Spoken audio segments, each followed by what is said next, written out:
एक पूर्व सीआईए निदेशक जिसने 30 साल तक कचरा और बोतलें इकट्ठा करके शांतिपूर्ण जीवन बिताया, उसे अचानक एहसास होता है कि उसके चारों ओर सब कुछ गायब हो गया है। वो खतरे में है।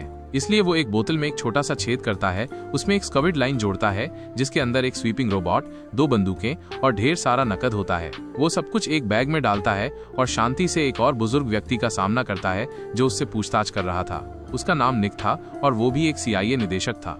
निक ने अफगानिस्तान छोड़ दिया था अपनी पत्नी के गुजरने के 5 साल बाद। उसके पास केवल उसकी 2 बर्ड फिश लाइनें बची थीं। उसकी बेटी ही एकमात्र चीज थी जिसकी उसे अब भी परवाह थी, लेकिन अब उसे फोन पर अलविदा कहना पड़ा और छिपना पड़ा। होटल कोई विकल्प नहीं था, इसलिए उसने एक मकान बुक किया और एक नकली पहचान छिपाई। उसे लगा कि वो सुरक्षित है जब तक कि एक फोन कॉल ने उसे फिर से खतरे में नहीं डाल दिया। दूसरी तरफ तांग जिंगजिंग थी, वो भी एक सीआईए निदेशक। तांग जिंगजिंग ने स्वीकार किया कि ये ऑपरेशन उसका नहीं था और किसी को नहीं पता था कि वे अभी भी संपर्क में थे। लेकिन अगली खबर जिसने निक को घबरा दिया वो ये थी कि उसकी गाड़ी के पहियों पर एक ट्रैकर लगा दिया गया था। सोचने का समय नहीं था, उसे तुरंत वहाँ से निकलना था। आधी रात को उसने एक पुराना कचरा पारा ढूंढा। उसने अपने टायर बदले, एक नया बॉक्स लगाया और दूसरे शहर से एक नया बॉक्स रखा। तड़के उसने किराए का मकान चेक किया। जैसे ही वो आराम करने बैठा, उसकी मकान मालिक जो ने दरवाजा खोला। वो दोस्ताना लग रही थी लेकिन खुश नहीं थी। 2 विशाल कचरा पारों के साथ मैसेज में साफ लिखा था कि कुत्तों की अनुमति नहीं है। निक के पास कोई और विकल्प नहीं था। उसने फिर से जाने की योजना बनाई, लेकिन जैसे ही वो निकलने वाला था उसकी गाड़ी स्टार्ट नहीं हुई। उसे किसी की सवारी की जरूरत थी, इसलिए उसने जो के लिए एक स्वादिष्ट डिनर बनाया। जब वे इंतजार कर रहे थे, ये सब कुछ बदल गया। अब उसने कुत्तों को अपने पैरों के पास खेलते हुए देखा